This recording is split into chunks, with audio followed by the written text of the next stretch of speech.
I'm going to talk about sleep. I'm going to focus in on sleep because I spent 10 years working in psychiatry. I just gave up my psychiatric practice last year, actually. I was inspired to sort of come into this field, maybe because I once had huge sleep problems myself.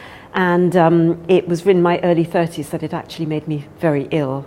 And as a result of getting very ill, I kind of picked myself back up again and started to explore more. I mean, my doctorate was all to do with sleep and the brain, but I started to not just bring the science and the theory to, not just looking at the theory, but also looking at the whole thing of how can I help myself to get better sleep? How can I heal?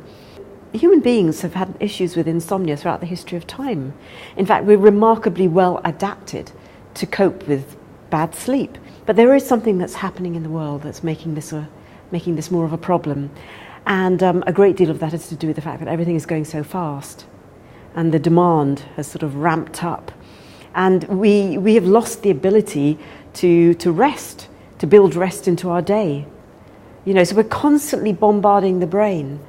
And so there's never any downtime. We never go offline.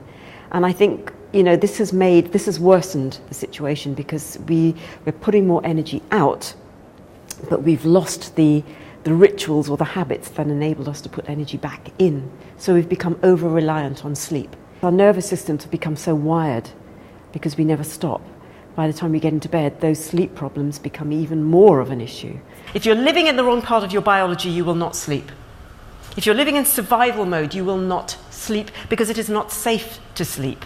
While it's wonderful that we can work flexibly these days and we can work on the go, it can create issues around boundaries. When we sleep at night, it appears that every organ system in the body, every emotional system in the body is rebalanced and healed. It restores the body physically, emotionally, mentally, and I believe spiritually.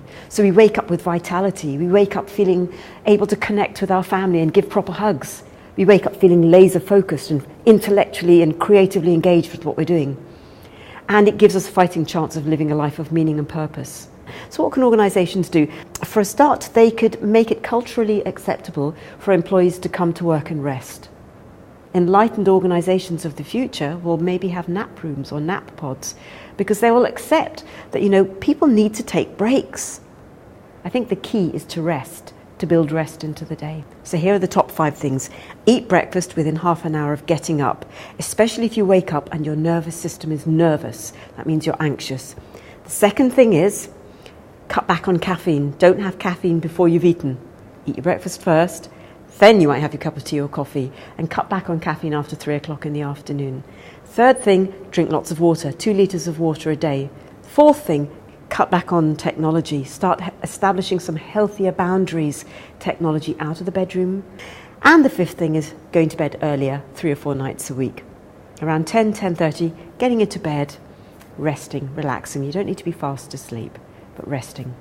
So the simplest technique, if you're feeling anxious and worried, is just to think of something you're really grateful for, or someone that you're really grateful for.